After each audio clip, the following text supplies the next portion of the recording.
Bună dimineața și bine ați venit la un nou vlog. Tocmai ce a început numărătoarea inversă. Mai sunt 3 zile până la Olimpia Amator. Tocmai ce mi-am trezit. Mi-am făcut rutina de dimineață, am ieșit să-mi fac pașii și peste câteva ore urmează să plec la București. Va fi un drum destul de lung, în jur de 6 ore de la Cluj la București, dar let's go!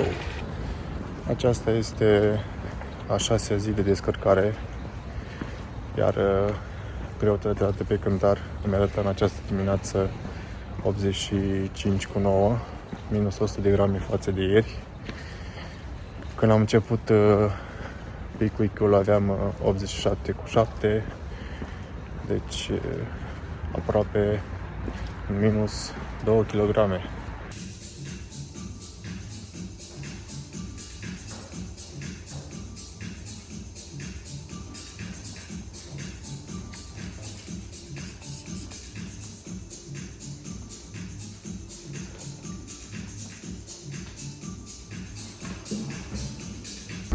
Bine ați venit pe Valea Oltului, locul unde timpul se oprește în loc. Deci, jur, asta mi se pare cea mai nasolă parte din tot drumul ăsta. Așteptarea asta în coloană, care efectiv te scoarce.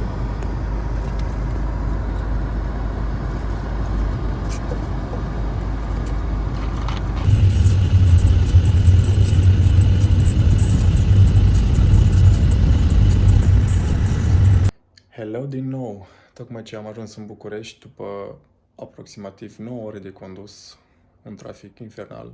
Deci Valea Oltului e blestem curat. Acolo am pierdut aproximativ 2 ore, am stat pe loc. Și într-un final am ajuns la destinație. Haideți să vă fac și un room tour, să vă arăt unde o să stau în următoarele 4 zile, cât timp voi fi în București. Începem cu dormitorul. Destul de nice, nimic fancy, nimic ieșit din comun. Mi se pare destul de drăguț. Aici avem baia, sau cum ar spune Dorian Popa, Căcănescu. Bun. Și aici avem, cred că, cel mai important lucru pentru un culturist, bodybuilder, bucătăria. Locul unde îmi petrec cel mai mult timp. Deci, sper că nenea asta, mamă, fii atent. Asta e din aur. Nu cred. Sper că nenea asta are și tigăi oale și perfect. Asta e, tată. Imediat urmează să plec la cumpărături, deoarece am primit planul pentru prima zi de încărcare din partea antrenorului meu și urmează să merg să-mi fac cumpărăturile, vin înapoi acasă și mă pun să-mi pregătesc mesele pentru mâine. Mâine va fi prima zi de încărcare, după 6 zile de descărcare, în care am epuizat efectiv orice orice rezervă de glicogen. Ieri la antrenament, deci 0 pompare, 0 conexiune cu mușchii, 0 tot, 0 total. Abia aștept mâine prima zi de încărcare și abia aștept să văd forma finală și cum o să fie. Sunt convins că o să fie demențială, n-am niciun dubiu în privința asta. Am foarte mare încredere în antrenorul meu și în abordarea lui. Dacă vreți să vedeți tot acest proces și cum decurge drumul până la scenă, dați un subscribe, un like și stați aproape. Bun, tocmai ce m-am întors de la cumpărături și vreau să vă prezint o parte dintre elementele pe care o să le folosesc la încărcare. Ca și sursă de proteină avem albuș de ou pasteurizat și ouă întregi. Mai departe avem, la fel tot ca sursă de proteină, piept de pui și mai avem somon, o sursă foarte bună de proteină și grăsimi, în special omega-3. Ca și sursă de carbohidrați avem pâine integrală, pe asta o găsiți doar la Kaufland. deja celebrele cereale. Acestea sunt cu aromă de scorțișoară, preferatele mele. Orez basmati și, desigur, banane.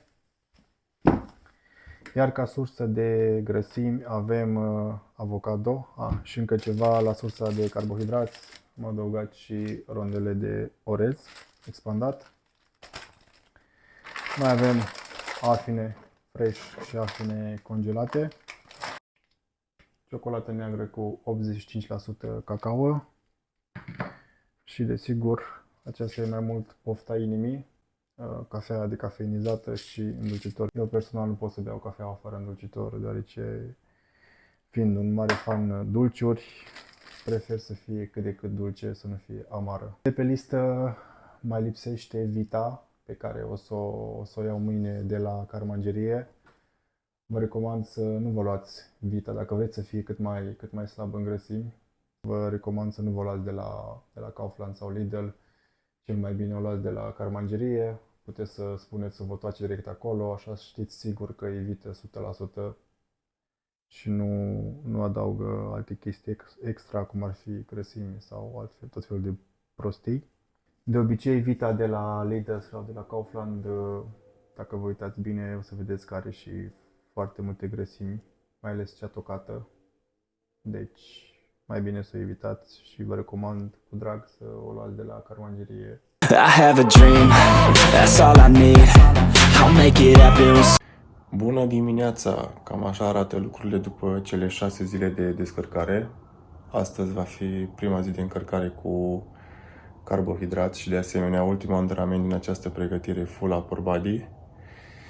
Urmează să mănânc prima masă, așa că haideți să vă arăt ce conține. La prima masă avem pâine integrală, 3 ouă întregi, afine și banană. Poftă bună, să înceapă distracția.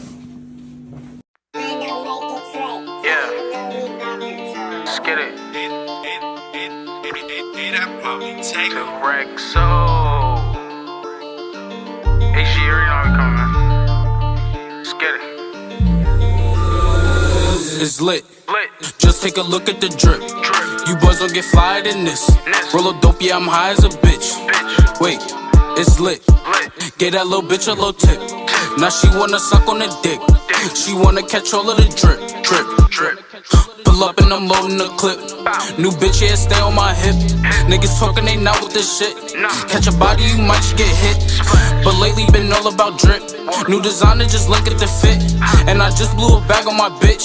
You got clout, but you don't got the drip. You get money, that's some type of myth. I can blind you, bitch, look at the wrist. For that bag, and I might take a risk. Don't get crushed, cause you care about a bitch. Pass the Henny, I'm tryna get lit. Tryna get out my body and shit.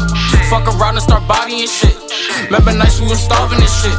You my brother, I got you, that's it. We can never fall out by the bitch. We was swimming with sharks and them fish. In the field with them lions and pitch. Sweaty niggas be lying and shit. Talking money, don't buy their own shit. Baby mothers be buying them shit. You not lit, you depend on the bitch. Swear to God, man, I'm clever as shit. Still can trap any weather I'm in. Throw me working, I'm making it flip. With a whippy, you might just get sick. Throw me extra, you know we gon' win. Getting money, I've been doing this. Since a youngin', I've been had to drip. Make a movie, not talking a clip. It's lit. Just take a look at the drip. You boys don't get fired in this. Roll a dope, yeah, I'm high as a bitch.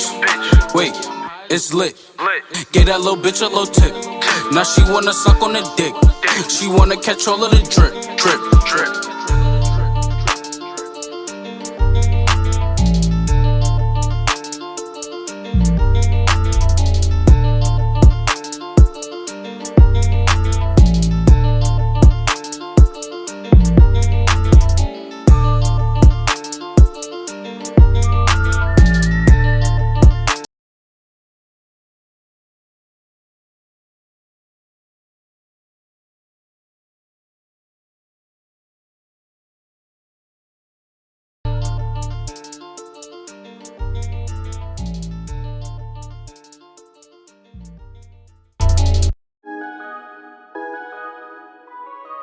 Ooh, yeah. Skada, yeah. They must have thought I died. You can see the pain in my eyes. I'm on the edge, aiming right in my mind. Running up, niggas better think twice. They must have thought I died. You can see the pain in my eyes. I'm on the edge, aiming right in my mind. Running up, niggas better think twice. Niggas chatting with the gossip about. Niggas watching, ain't no hiding out. Smoking big dope when I'm riding out. You ain't getting what you lying about. It was first Vine, now it's the clout. Instagram with the hype about. Let a nigga gon' act up. Fuck around and bring them lines out. Who they saying gon' harm me? I'll keep something in armory. Bring major pain like the army. Just for the time we was starving. Yeah, stomach aches got me heartless. Yeah, I was jugging in and out the market. Hey, I ain't choose this lifestyle. This how it all started. Hey, now I can't sleep at night. 10 toes, I'ma stand through the fight. I can't sleep at night. 10 toes, I'ma stand through the fire. 10 toes, I'ma stand through the fire. They must have thought I died. You can see the pain in my eyes. I'm on the edge, aiming right in my mind. Running up, niggas better think twice. They must have thought I died. You can see the pain in my eyes. I'm on the edge, aiming right in my mind. Running up, niggas better think twice, yeah.